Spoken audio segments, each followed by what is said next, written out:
Olá! Hoje vamos mergulhar um pouco na questão da ética, focando bastante em como ela funciona no serviço público, sabe?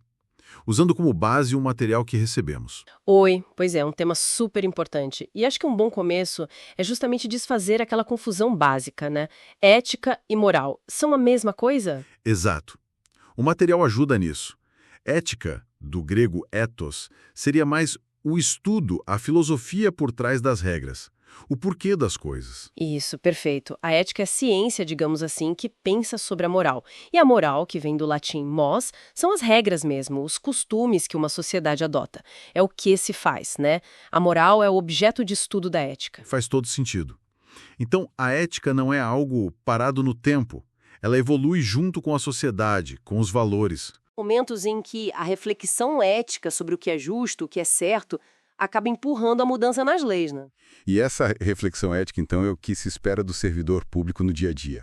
Agir com boa fé, como diz o texto. Exatamente. A conduta tem que seguir um padrão ético. O material fala da visão de direitos morais, que é basicamente colocar o respeito pelos direitos fundamentais, vida, liberdade, tratamento justo, dignidade, como base de tudo.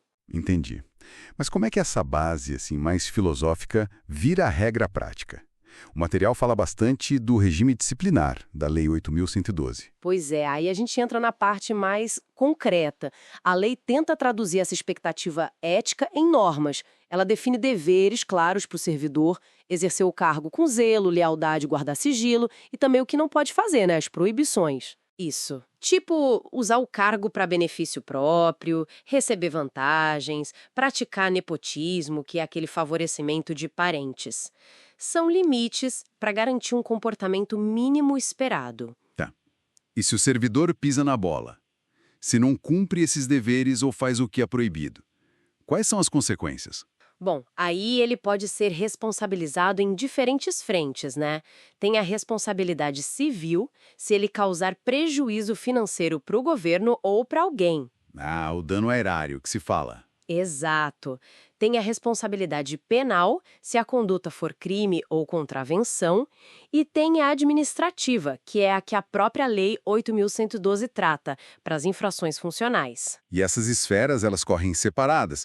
Uma decisão na justiça criminal, por exemplo, não amarra a decisão administrativa? Em regra, não.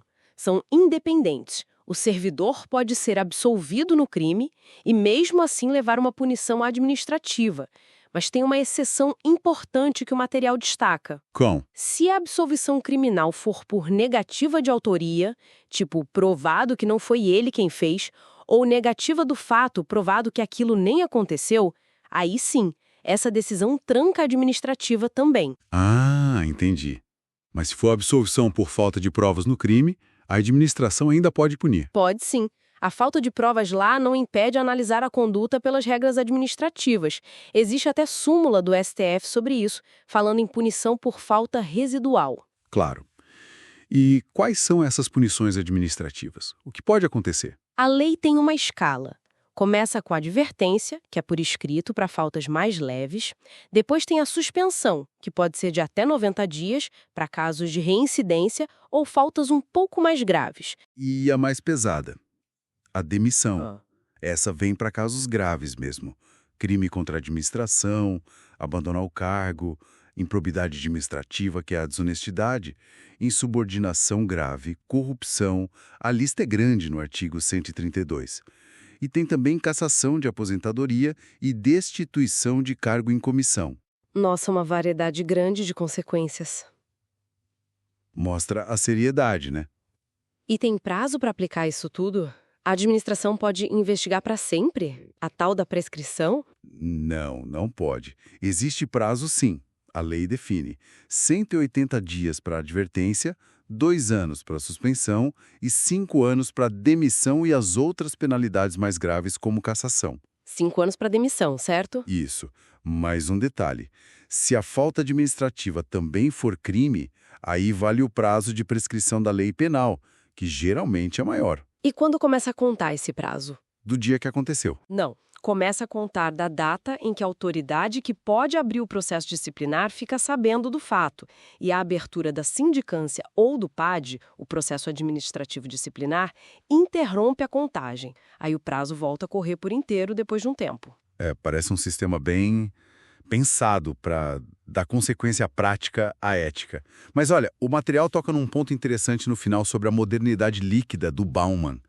Como essa ideia de tudo ser mais fluido, instável, mais individualista hoje em dia, como isso bate de frente com a necessidade de ter princípios éticos sólidos no serviço público. É uma tensão muito atual, né? De um lado, a gente tem essas regras, essa estrutura que busca uma certa permanência, refletindo valores que a gente quer que durem. Do outro, uma cultura que valoriza muito a mudança, o flexível, o agora.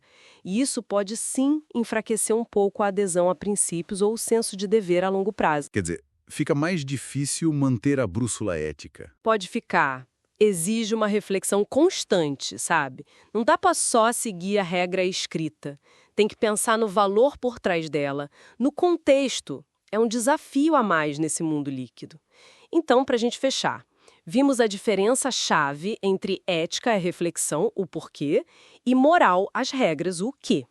E como isso deságua nos deveres, proibições e num regime disciplinar bem definido para o servidor público. Exato. E acho que a mensagem principal é que ética no serviço público é bem mais do que só cumprir a lei, né? É o exercício contínuo de pensar sobre as próprias ações, os valores que as guiam e o impacto delas na sociedade. Isso é fundamental para a confiança nas instituições. Perfeito. E fica a reflexão final inspirada aí no Bauman que o material trouxe.